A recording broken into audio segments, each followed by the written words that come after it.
Please turn your Bibles to Genesis chapter 42. Genesis chapter 42. In the last message, we saw the testing of Joseph's brothers as they unknowingly stood before him, who was, I wanted to say long lost brother, but he's not really lost. He was their long sold and thought was dead brother. But they didn't know that was their brother. So they stood before their brother and had this encounter. Joseph, as we saw in the last chapter, or at least in the beginning part of chapter 42, spoke very harshly with them. And we know that God has been working on them. And I think that was pretty much revealed when you really look at these verses and see how it unfolded and how everything occurred. Now, when these 9 brothers were ready to leave, Joseph graciously provided them with the food that they needed and made sure that they were taken care of for their journey. Now, they didn't really know all that, but we do know that Joseph actually went a step further than that. It couldn't have been easy for them to leave Simeon behind, but I'm sure that they knew that they would return at some point in the near future. Because they were going to need more food because the famine was so severe. And they knew that when they returned that they could bring Benjamin back with them. It seemed that, I'm sure that things were probably up, even though they left Simeon behind, they were now released and they could leave and they could travel back home. I'm sure they were starting to feel a little bit more at ease in the fact, okay, at least we're leaving Egypt, we can get back home, maybe this will work out, and we'll get Benjamin, we'll bring him back, and then we'll get Simeon back, and everything will go back to normal, at least some sort of normal. But they did not realize the tensions that were awaiting them as a family when they got home, because God was not done, and neither was the family drama that has existed in their family for quite some time. First, I want us to look at the fear and perplexity of these brothers, what's been happening to them and what's going to happen here. So if you would follow along with me as I read Genesis chapter 42, verses 25 through 35. It says, Joseph then gave orders to fill their containers with grain, return each man's money to his sack, and give them provisions for their journey. This order was carried out. They loaded the grain on their donkeys and left there. At the place where they lodged for the night, one of them opened his sacks and got to get feed for his donkey, and he saw his money there at the top of the bag. He said to his brothers, "My money has been returned. It's here in my bag." Their hearts sank. Trembling, they turned to one another and said, "What is this God has done to us?" When they reached their father, Jacob, in the land of Canaan, they told him all that had happened to them. The man who is the Lord of the country spoke harshly to us and accused us of spying on the country. But we told him, "We are honest men and not spies. We were 12 brothers, sons of the same father. One is no longer living, and the youngest is now with our father in the land of Canaan." The man who is the Lord of the country said to us, "This is how I will know you are honest men. Leave one brother with me, take food to relieve the hunger of your households, and go. Bring back your youngest brother to me, and I will know that you are not spies but honest men. I will then give your brother back to you, and you can trade in the country." As they began emptying their sacks, there in each man's sack was his bag of money. When they and their father saw their bags of money, they were afraid. So at Joseph's command, the steward replaced the brothers' money in their bags.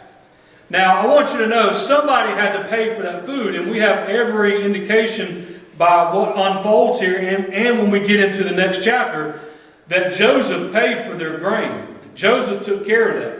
So they gave money thinking that they were going to get the grain that they needed for their family, and they did get the grain that they needed, but they also got their money returned as well. So again, someone paid for that grain, and it was Joseph. Joseph took care of his family, but they, of course, did not know what had happened. So as they were traveling home, and the first night they lodged, they were going to get feed out for their animals, and one brother looked in the bag and noticed his money had been returned.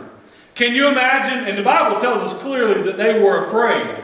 They were scared. They probably finally thought that their situation was getting ironed out. Everything was going to become straightened out.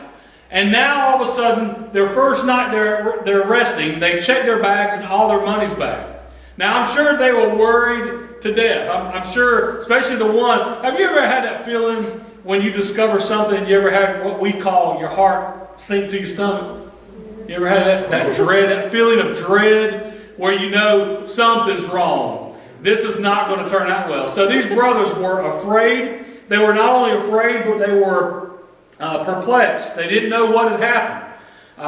Were they pointing fingers at one another? You remember, these brothers aren't the most trustworthy brothers in the face of the earth, and they know they probably couldn't trust one another. Did one accuse the other of doing something they shouldn't have done? Who knows what happened, but we do know fear set in.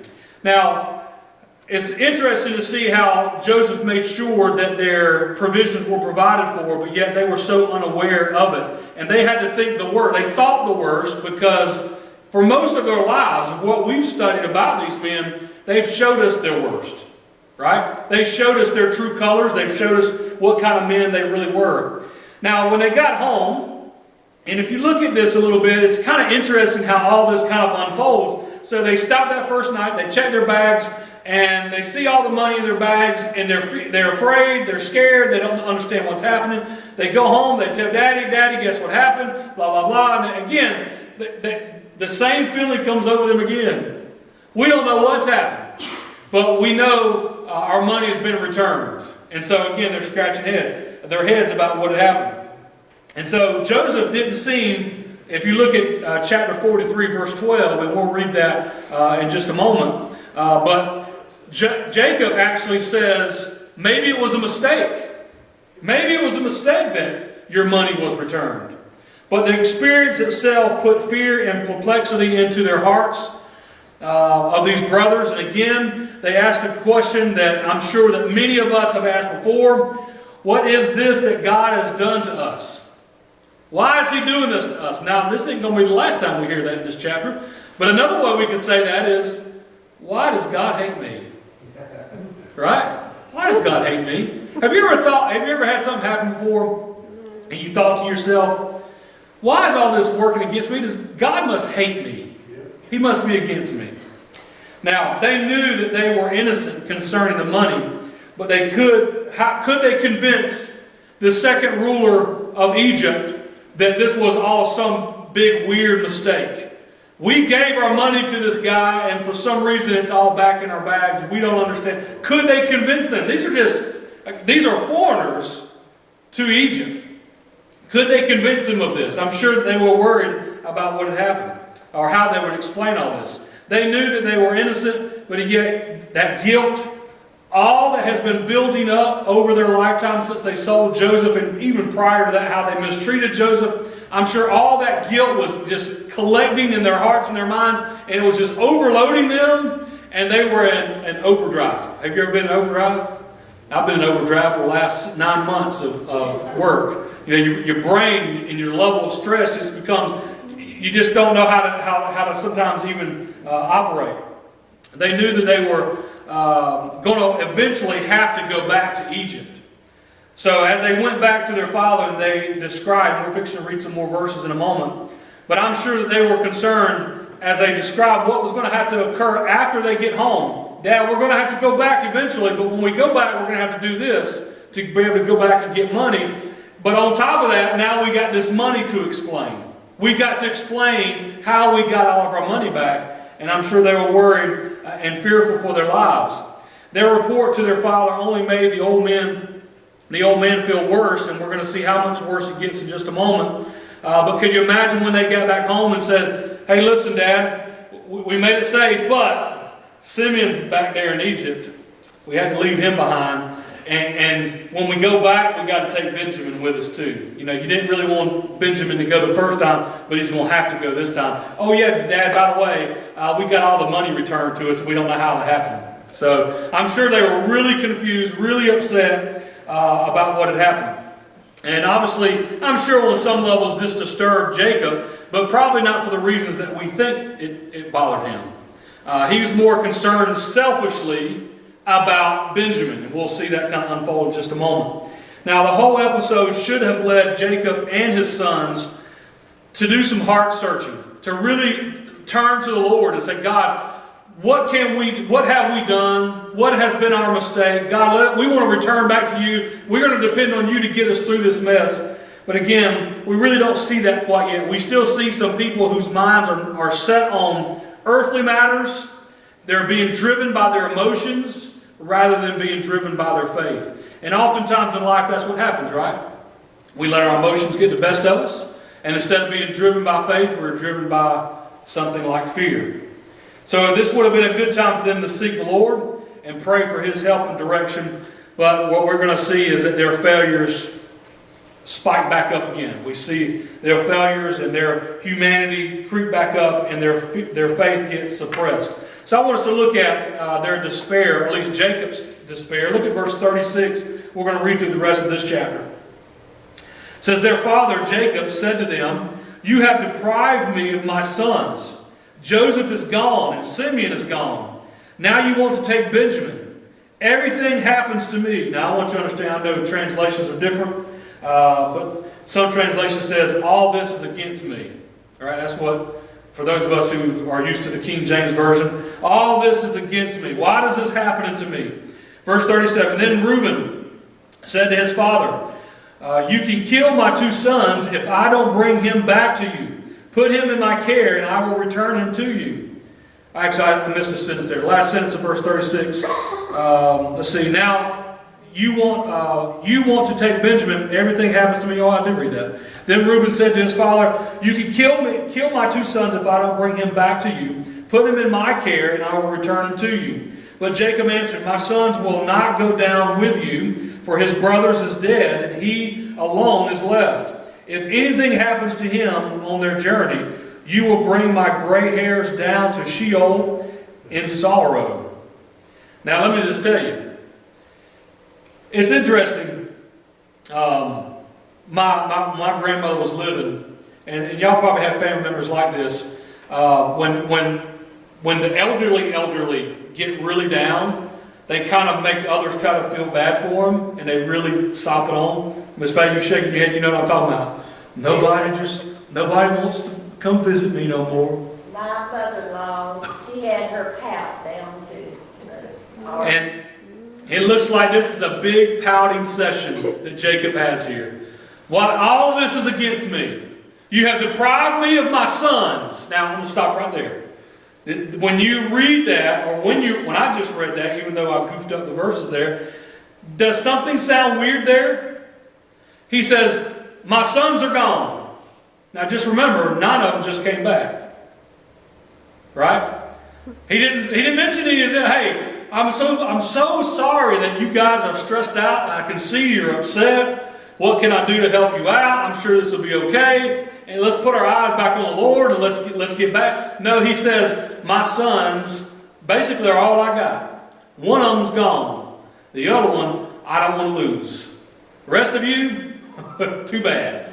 So we can kind of see again, this issue of favoritism that has existed in this family is still causing major rifts within this family.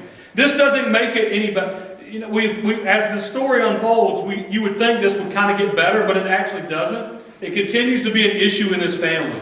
And if you've ever been in a family, and I've mentioned this before when we've talked about these chapters in Genesis, if you've ever been part of favoritism within a family, you know what damage that can cause in the relationships of brothers and sisters or cousins, whatever. We know that favoritism does not do any good. And Jacob has definitely shown his true colors. But again, to use the same kind of attitude, you want to know why the brothers responded, oh, why is this happening to us? Well, look at what their father just said. All of this is against me. Why is this happening to me? God, why do you hate me so much that you would cause all of this to happen? But these verses also reveal to us Jacob's suspicion about Joseph. He is very conscious of this idea that these brothers did something to Joseph. He's very suspicious. If you look at that verse again, he says, their father Jacob said to them, you have deprived me of my sons. Joseph is gone. Simeon is gone, who was back in prison. So you've deprived me. You've done this. I blame you for this.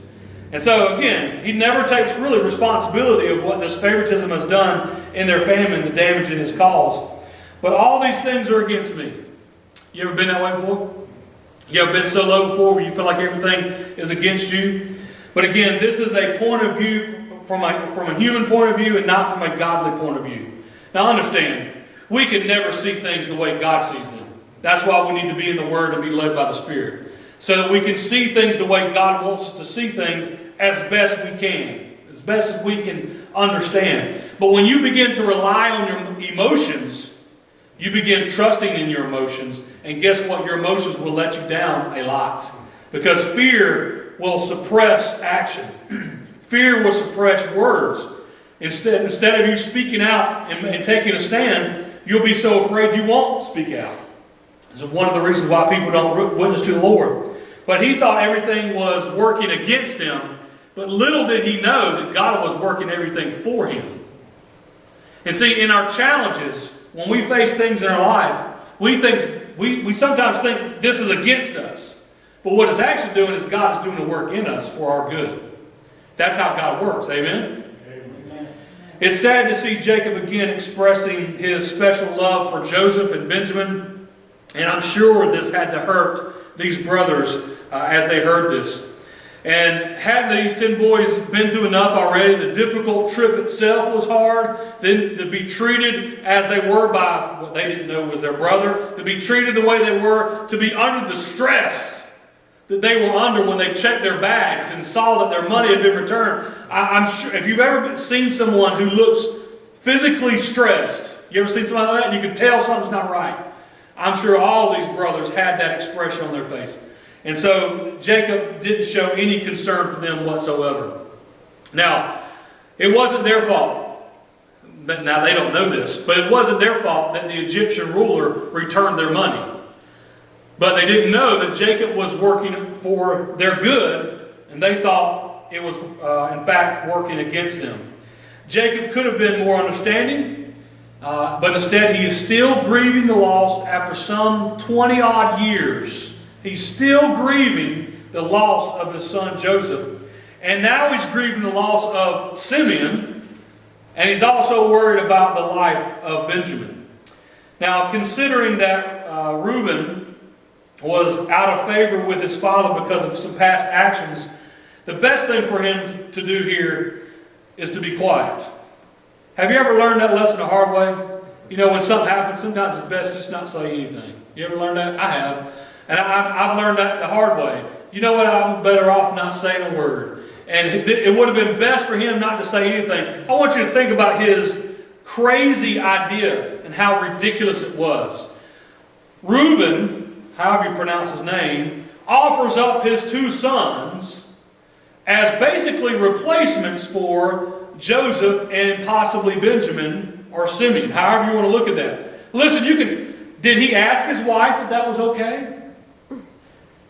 I can tell you, if I made that type of decision, Stephanie would say, I don't know who let you make that type of decision. These are my kids too. As mamas would say, these are my babies, right? These are my babies. Why would you agree? Why would you even suggest that? But then on top of that, he definitely didn't ask the 2 boys, right? He didn't ask them, are you okay with this boy? What if something happens to Simeon and Benjamin, what I'm going to do is let you all be sacrificed. I'm going to kind of give you all up. Are y'all okay with that? Thumbs up on that? Are you good with that? No. So this is how crazy this idea was.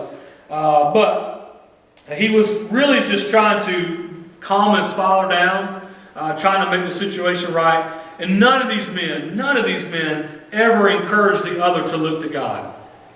None of them, from at least from what we read, never say, let's turn to God and ask for God's help in this.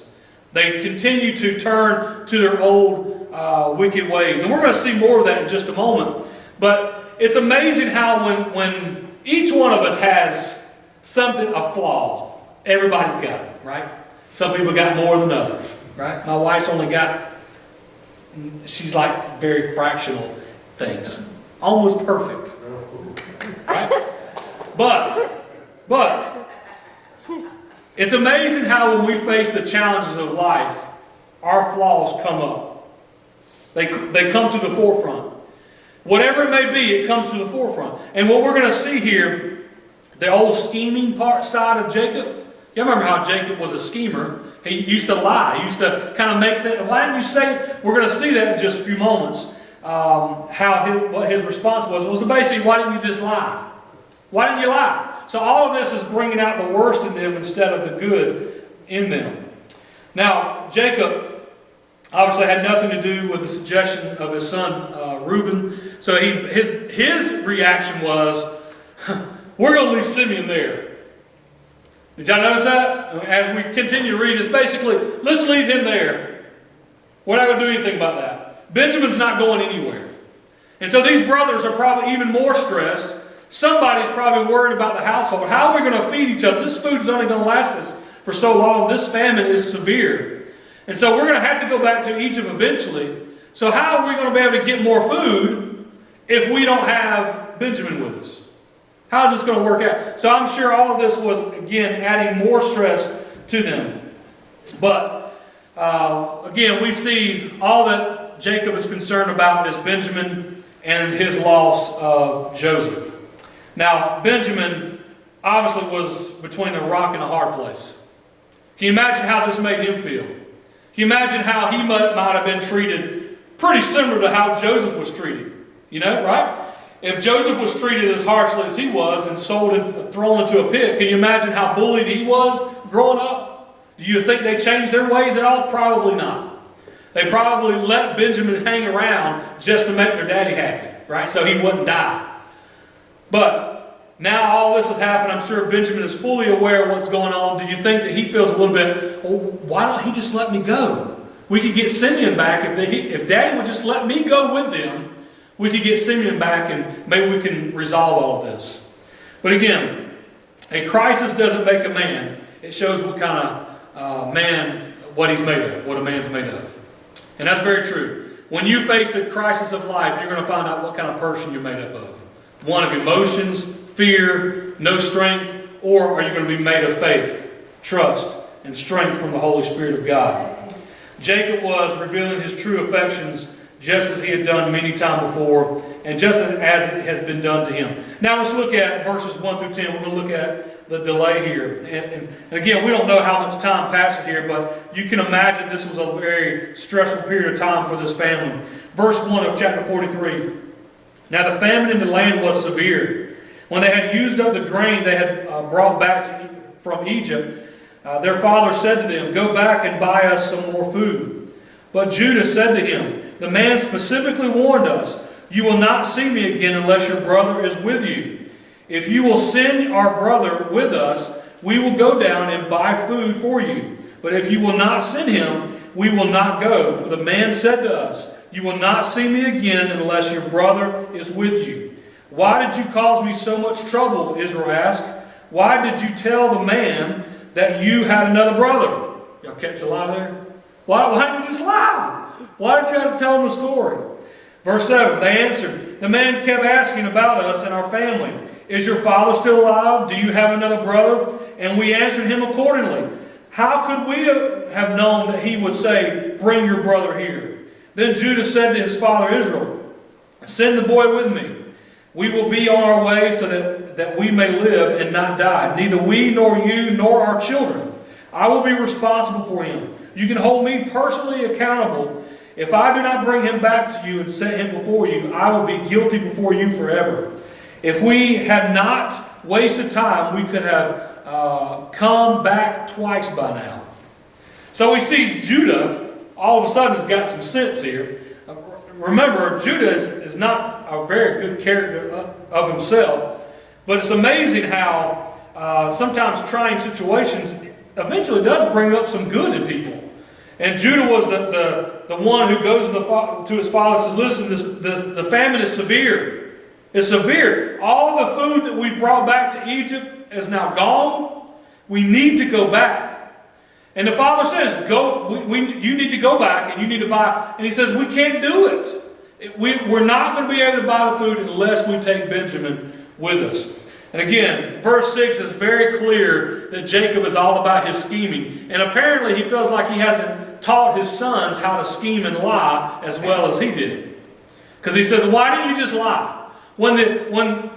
Who was Joseph? When the second ruler of Pharaoh asks you if you got another son, another brother at home, you tell him no. You tell him no. You don't tell him the truth. You don't say anything. It sounds like some kind of spy thing, doesn't it? Right? So when you go and they ask you, "Why are you here?" you say, "I'm here to buy grain." When they ask you if you have family, you say, "No, this is it. We don't have anybody else." Then why do you need all this food? Good question. We don't know. It totally just didn't make sense, but that's where their hearts and their minds were. At least that's where Jacob's heart and mind was. But can you imagine week by week as the food began to dwindle, they began to look at each other and all know what they got to do. You know what's going to happen here. And somehow they have to convince Daddy that Benjamin's got to go. He's got to go with us to not only get more food, but to get Simeon back. And so Jacob tried to put the blame game on his boys by mentioning their younger brother again. And he says at one point, "Why did you deal so wrongfully with me?" Or another translation says, "Why have you come and brought me so much trouble? Why have you done this to me? Why have you brought this on to me?" But again, he definitely wasn't looking to the Lord for help here. Judah wisely sidestepped debating his father concerning this issue and got straight to the point and says, "Listen, if we're going to live, we got to go back to Egypt. And if we got to go back to Egypt and buy food, we've got to have Benjamin. If we don't have those things happening and working, we're not going to get fed. We're all going to die." So Simeon's there. Joseph's gone. We got to go back with Benjamin. If something bad happens, everybody here is going to die because we're not going to get food. That's the basics of it. And so they agreed Judah actually offered to be responsible for Benjamin and guarantee his safe return home. And obviously this was a very generous offer that indicates that Judah had experienced a change of heart since his sale of Joseph many years before. And Judah made it clear that this was a matter of life and death and reminded Jacob of his own words. I want us to look at the last verses we're going to look at tonight, verses 11 through 15. And we'll see how this unfolds a little bit more. Verse 11 says, "Then their father Israel said to them, if it must be so, then do this. Put some of the best products of the land in your packs and take them down to the man as a gift." I can name some of these things, but some balsam, some honey, some whatever kind of gum that is, some resin, some what kind of nuts is it? Pistachios, is that right? And some almonds. I like almonds. "Take twice as much money with you. Return the money that was returned to you in the top of your bags. Perhaps it was a mistake. Take your brother also and go back at once to the man. May God Almighty cause the man to be merciful to you, so that he will release your other brother and Benjamin to you. As for me, I am deprived of my sons. Then if I am deprived of my sons, then I am deprived." The men took this gift, double the amount of money, and Benjamin. They made their way down to Egypt and stood before Joseph. So we see here, again, the difference between surrendering to God and trusting God to work and trusting in your own emotions. This man was afraid. He was scared he was going to lose his last favored son, was his Benjamin. The rest of them had very little value. He didn't want to send his beloved son back because of fear that he would not return. And notice, he got so down. Verse 14, he says, "If I'm deprived of my sons, then I'm deprived." Right? If I'm going to lose it all, I'm just going to lose it all. Right? If I'm going to lose my favorite son, I'm just going to lose it all. Right? Do you imagine how this made their brothers feel? How little they must have felt in their eyes of their father? And again, this is obviously not a good family to grow up in. But this kind of response certainly doesn't sound like the Jacob of Bethel who claimed the promises of God and had angels caring for him at one point in his life. This was a man who had forgotten all that God had done and was now, in the moment, worried about what was happening to him. Now, before I go much further, I want to remind you that we too find ourselves in situations like that quite often. We sometimes find ourselves in challenges where we sometimes seem so overloaded, so overcome with emotions, that we allow our flesh to come up rather than trust in our faith.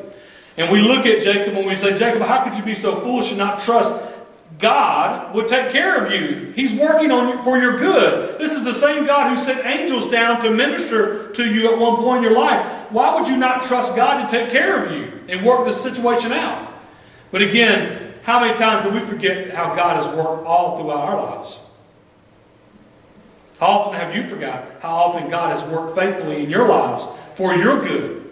In the moment, we feel like it's not going to work out well for us. We think it's not going to work out for our good. But God says, no, I'm going to take this and I'm going to use it for your good and my glory.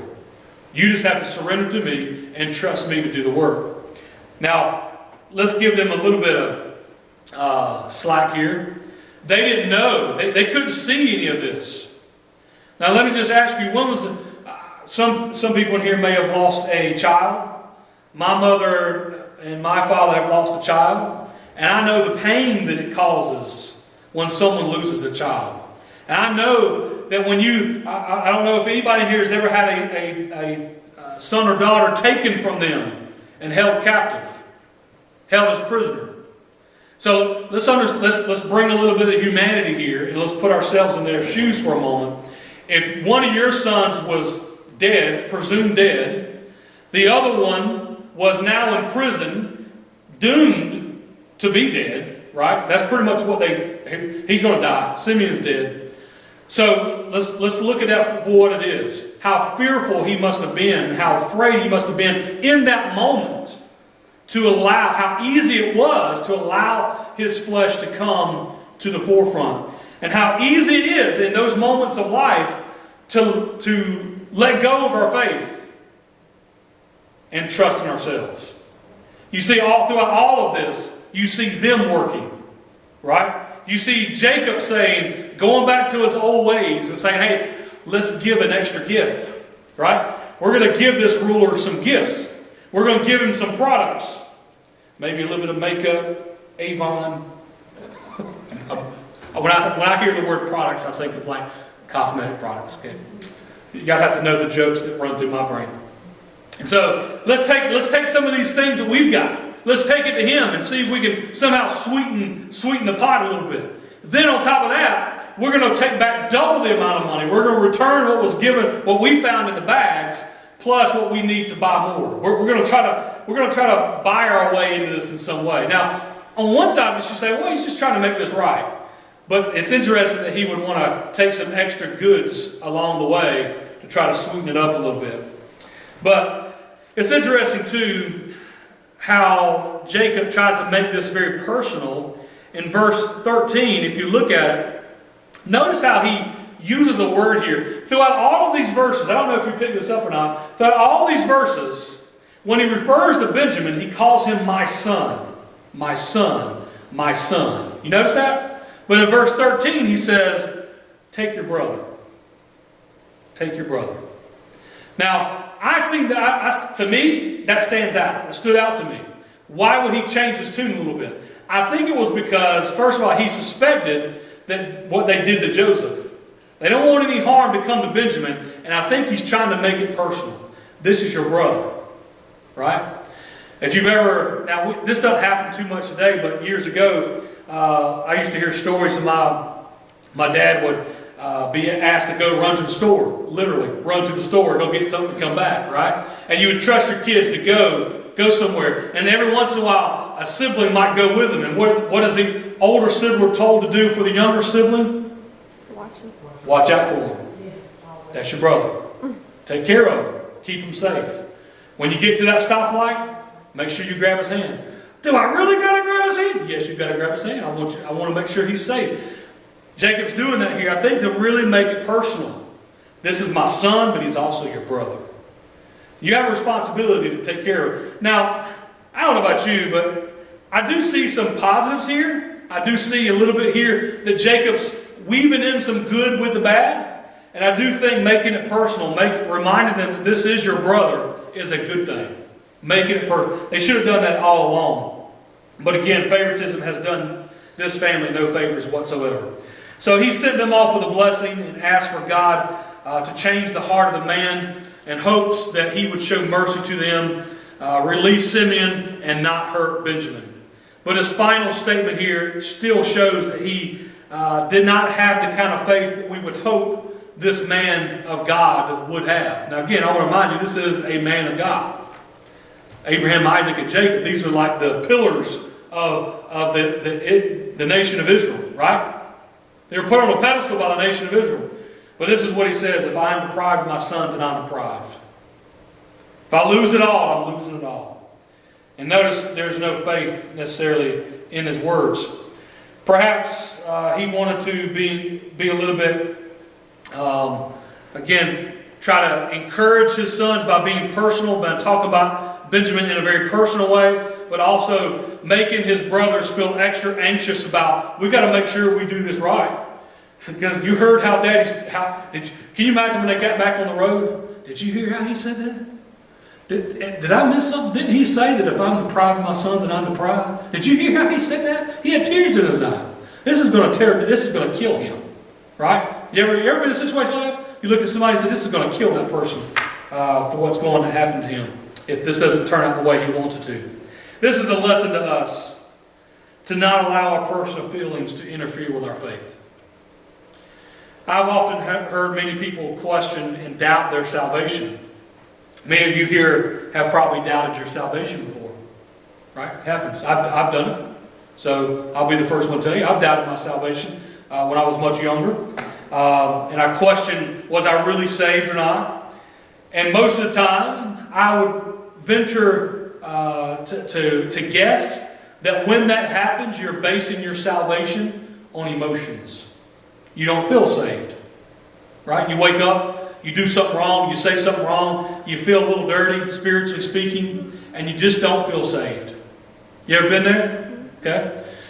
But understand that our salvation is not about our emotions. It's about a fact. That when we place our faith in Jesus Christ, we are saved. Period. It doesn't matter how we feel. It matters what He's done through Jesus Christ. And so it's very important, just in that lesson alone, when it comes to matters of the faith, we cannot allow emotions to dictate that, or we will mess up big time. Salvation is a big issue, but it happens in other ways too. When you face a challenge of life, yes, we are emotional people. We let our emotions sometimes get the best of it. But we somehow need to, whatever we need to do to collect ourselves, we need to collect our emotions. And I guess my wife would probably tell you, sometimes I put my emotions in a lock box, and I lock them up, and I leave them there. Sometimes that's a good thing. Sometimes it's a bad thing, right? Sometimes you need to let emotions out, right? But I've learned for myself personally that the more I can suppress my emotions, the more I can allow my faith to stand out. Now, that does not mean to suggest that I'm perfect in any way, but I have learned that lesson. And I think we could learn that lesson a little bit more when we face the challenges of life, not to let our emotions get the best of us, but let's lean on our faith and trust in God. Jacob's personal feelings towards Joseph and Benjamin and the rest of his son caused Jacob not to love his family as he should. Nowhere. If you were going to make a poster about who the best father to ever exist was, probably at the very bottom of your list, when it comes to people of the Bible, Jacob would have been on the bottom of that list. Right? He has done great harm to this family by how he's treated his sons, by how he showed favoritism. And this is not only playing out in these chapters, but it will continue to play out even after Jacob's dead and gone. And as Joseph reveals himself and continues to deal with his brothers in a very compassionate way, as we'll see in the verses ahead. So I hope you got something from this message tonight. So let's have a word of prayer, and then we'll have a special prayer for those on our prayer list. Father, again, we thank you so much for your word. And Father, I pray that in some way that you'll take this message, take these verses, take maybe all of it, some of it, a piece of it, and let it penetrate our hearts and minds and help us to really consider the kind of people we are when it comes to facing challenges, difficult decisions. Father, are we men and women who are controlled more by our emotions, or or by our faith. Father, I pray that you'll find us men and women of faith. And I pray these things in Jesus' name. Amen.